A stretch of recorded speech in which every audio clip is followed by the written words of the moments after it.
Hey Leo, my man, I need a huge favor from you. Oh no way. I learned my lesson from that Universal theme park game. What's next? Playing every single game based off those rides on every single console? Yeah, not happening. Besides, that would take way too long to do.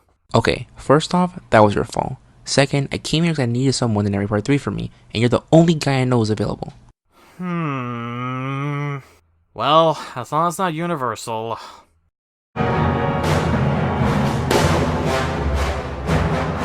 2001 brought an interesting change to the park, as Disney parks are as recognizable as their icons. The Magic Kingdom has Cinderella's castle, Epcot has... giant testicle. Oh yeah, I did forget that was a thing, thanks. The Animal Kingdom has a Tree of Life, and MGM has an Earful Tower, but it didn't have the staying power as the others have.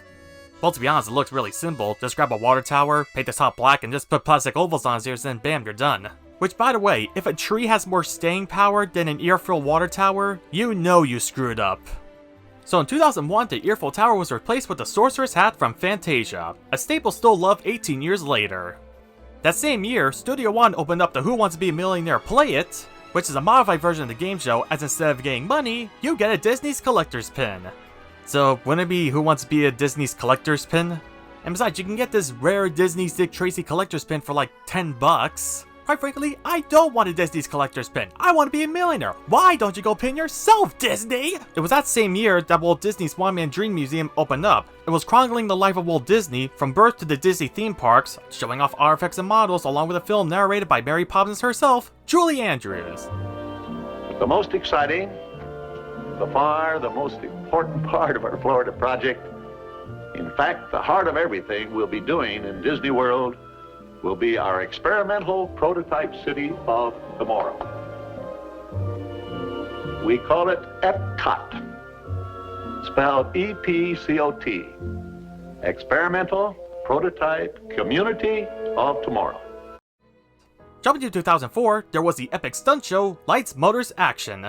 This show would open up a year later in 2005, and it was a stunt show that uses cars, pyrotechnics, jet skis, Lightning McQueen... Well, it was demonstrated with high-end action along with Lightning McQueen. Okay, this is getting weird. As for Who Wants a Collector's Pin, in 2006, it was closed down for all the collectors out there, and it was a sad, sad time for them as they can't get those collector's pins that you can just get off of eBay! It existed around that time! Getting in between 2007 and 2008, the park decided to change their name from MGM Studios to now Disney Hollywood Studios, which was already a long time coming.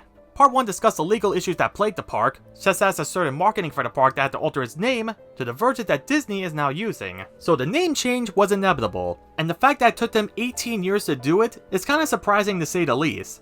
But to quote Walt Disney World's president May Crofton, the new name reflects on how the park has grown from representing the golden age of movies to a celebration of the new entertainment that today's Hollywood has to offer in music, television, movies, and theater. I mean, when you think about it, it kinda makes sense, but on the other hand, there's still all those issues that were presented by MGM. In 2008, there was a change that occurred in Studio One, who wants a Disney's Collector's Pin that you can just easily buy off eBay. What's wrong with you people? Okay, I'm being a dead horse. It was closed back in 2006, where the whole Toy Story Mania was built.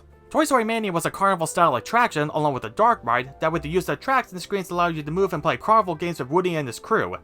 Going forward in 2009 was a Sound Dangerous attraction. Starring Drew Carey, it was an audio show that opened back in 1999 that was pretty much on life support throughout the last few years, which for every few seasons will open the American Idol Experience, which was an attraction that became another part of the show, allowing guests to audition and perform in order to win that dream ticket of being a next American Idol, who people will forget about because people like to listen to real music.